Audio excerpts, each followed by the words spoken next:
உங்கள் விஜய்.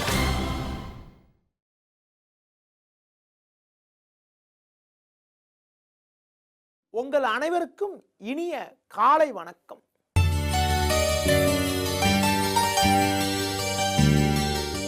இன்று 3/8/2015 ஆடி 18 திங்கட்கிழமை.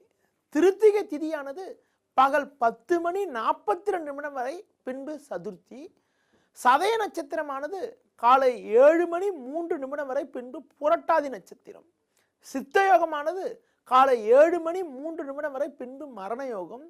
ராகு காலம் காலை 7:30 முதல் 9 மணி வரை. யமகண்டம் பகல் 10:30 முதல் 12 மணி வரை. இன்றைய சுப உரைகள் மதியம் 12 மணி முதல் 1 மணி வரை, பிற்பகல் 3 மணி முதல் 4 மணி வரை, மாலை 6 மணி முதல் 8 மணி வரை, இரவு 10 மணி முதல் 11 மணி வரை. இன்று சங்கடகர சதுர்த்தி. விநாயகர் வழிபாடு மேற்கொள்வது மிக மிக சிறப்பு. இன்று ஆடி 18. இனி இன்றைய ராசி பலன். மேஷம். லாபஸ்தானத்தில் சந்திரனும் 6ல் ராகுவும் சஞ்சரிப்பதால் நினைத்ததெல்லாம் நிறைவேறும். உடன் இருப்பவர்களுடைய ஆதரவானது மிக மிக நன்றாக இருக்கும். தொழிலில் லாபங்கள் ஏற்படும். கொடுத்த வாக்குறுதிகளை எளிதில் காப்பாற்ற முடியும். ரிஷபம். சந்திரனானவர் 10ல் அமைய பெற்று சூரியன் செவ்வாய் 3ல் இருப்பதால் உங்களது பலம் அதிகரிக்கும். எடுக்கும் முயற்சிகளில் வெற்றி மேல் வெற்றி அடைவதற்கான வாய்ப்புகள் இன்றைய நாளில் உள்ளது. தொழிலில் சாதகமான பலன்கள் இருக்கும். உத்தியோகத்தில் இருப்பவர்களுக்கு புதிய பதவி ஒன்று தேடி வருவதற்கான வாய்ப்புகள் இருக்கிறது. மிதுனம். 9ஆம் வீட்டில் சந்திரனும் 3ல் சுக்கிரனும் சஞ்சரிப்பது பொருளாதார ரீதியாக ஏற்ற மிகுந்த பலன்களை ஏற்படுத்தக்கூடிய ஒரு உன்னதமான அமைப்பு ஆகும். உடன் இருப்பவர்களை அனுசரித்து செல்வது, கோபத்தை குறைத்துக் கொள்வது மிக மிக நல்லது. குறிப்பாக 2ல் சூரியன் செவ்வாய் சஞ்சரிப்பதால் தேவையில்லாத வாக்குவாதங்கள் ஏற்படுவதற்கான வாய்ப்புகள் இருப்பதால் நிதானத்தினை கடைபிடிப்பது நல்லது. கடகம். குரு சுக்கிரன் 2ல் சஞ்சரிப்பது பொருளாதார ரீதியாக சாதகமான பலன்களை ஏற்படுத்தக்கூடிய அமைப்பு என்றாலும், ஜென்ம ராசியில் சூரியன் செவ்வாய், அஷ்டமஸ்தானத்தில் சந்திரன் சஞ்சரிப்பது இன்று நாள் முழுவதும் சந்திராசிரமம் ஆகும். எளிதில் முடியக்கூடிய காரியங்கள் தடைப்படும். அது மட்டும் இல்லாமல் முன்கோபத்தால் தேவையற்ற நெருக்கடிகளை எதிர்கொள்ளக்கூடிய ஒரு சூழ்நிலையானது உண்டாகும். எதிலும் சற்று கவனத்தோடு நிதானத்தோடு இருப்பது மிகவும் நல்லது. சிம்மம். சமசப்தமஸ்தானமான 7ஆம் வீட்டில் சந்திரனும் ஜென்ம ராசியில் சுக்கிரனும் சஞ்சரிப்பது நல்ல அமைப்பாகும். எதிர்பாராத உதவிகள் கிடைக்கும்.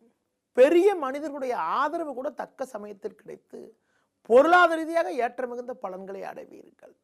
குடும்பத்தில் கணவன் மனைவியிடையே ஒற்றுமை சிறப்பாக இருக்கும். கன்னி. 6ஆம் வீட்டில் சந்திரனும் லாபஸ்தானத்தில் சூரியனும் செவ்வாயும் சஞ்சரிப்பது உன்னதமான அமைப்பாகும். எதிர்பாராத உதவிகள் கிடைக்கும். அது மட்டும் இல்லாமல் புதிய வாய்ப்புகள் உங்களை தேடி வரும். தொழில் ரீதியாக லாபங்கள் அதிகரிக்கும். மறைமுக எதிர்ப்புகள் எல்லாம் விலகி மன அமைதி உண்டாகும். துலாம். சூரியன் செவ்வாய் 10ல் இருப்பது, லாபஸ்தானத்தில் குரு சுக்கிரன் சஞ்சரிப்பது உன்னதமான அமைப்பாகும். புதிய பதவி ஒன்று உங்களை தேடி வருவதற்கான வாய்ப்புகள் இருக்கிறது. குடும்பத்தில் தடைப்பட்ட சுபகாரியங்கள் கைகூடும். மறைமுக எதிர்ப்புகள் விலகி லாபகரமான பலன்களை எளிதில் அடைய முடியும். விருச்சிகம். சந்திரனானவர் 4ல் அமைய பெற்று 10ல் குரு சஞ்சரிப்பதால் எந்த செயல் செய்வதென்றாலும் சற்று கவனத்தோடு செயல்படுவது நல்லது. எளிதில் முடியக்கூடிய காரியங்கள் தாமதமாகலாம்.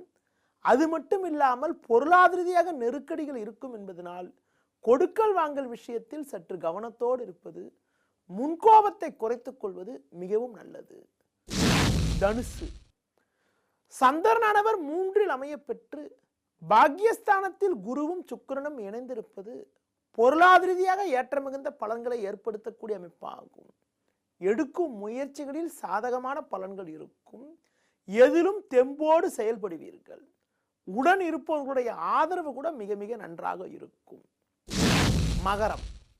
சூரியன் செவ்வாய் 7 இருப்பதால் எதிலும் நிதானத்தினை கடைபிடிப்பது நல்லது. எளிதில் முடியக்கூடிய காரியங்கள் கூட தாமதமாகலாம். பண வரவானது நன்றாக இருந்தாலும் உடன் இருப்பவர்களே உங்களுக்கு நெருக்கடிகளை ஏற்படுத்துவார்கள் என்பதனால் மற்றவர்களிடம் சற்று கவனத்தோடு இருப்பது மிகவும் உத்தமம். கும்பம். ஜென்ம ராசியில் சந்திரன் அமைய பெற்று 7 குரு சஞ்சரிப்பது உன்னதமான அமைப்பாகும். 6ஆம் வீட்டில் சூரியன் செவ்வாய் சஞ்சரிப்பதால் இருந்த மறைமுக பிரச்சனைகள் எல்லாம் முழுமையாக விலகி ஏற்ற மிகுந்த பலன்களை அடைவீர்கள்.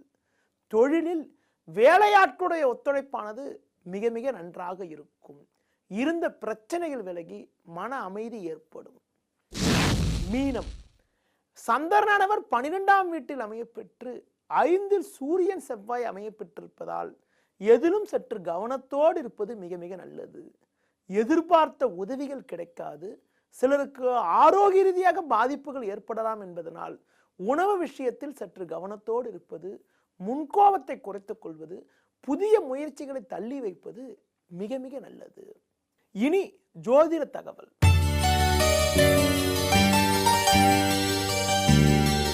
சில நாட்களாக பேசுகின்ற போது உங்களிடம் கூறினேன், குருவானவர் சாதகமாக இருந்தால் பண நடமாட்டமானது சாதகமாக இருக்கும்னு சொன்னேன்.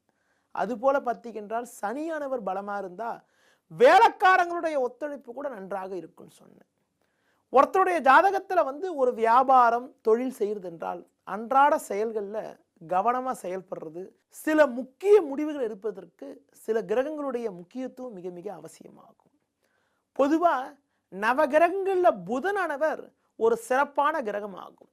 அந்த புதனானவர் ஒருத்தருடைய ஜாதகத்துல நல்ல பலமா இருந்தா, புதன் ஆட்சி உச்சம் பெற்றிருந்தா, அந்த ஜாதகர் எடுக்கக்கூடிய முடிவுகள் தொழிலில் நல்ல லாபத்தை கொடுக்கும்.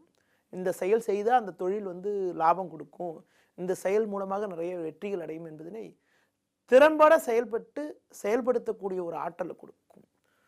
குரு சனி பலம் பெறுவது மட்டும் இல்லாம புதனானவர் ஆட்சி உச்சம் பெற்றிருந்தாலோ, புதன் கேந்திர திரிகோண ஸ்தானங்கள்ல தனக்கு நட்பு கிரகம் சொல்லக்கூடிய சனி சுக்கிரன் சேர்க்கை பெற்று குரு போன்ற சுபகிரக பார்வை பெற்று இருந்தா அந்த ஜாதகரானவர் திறம்பட செயல்பட்டு ஏற்ற மிகுந்த பலன்களை அடைவதற்கான வாய்ப்புகள் உண்டாகும்.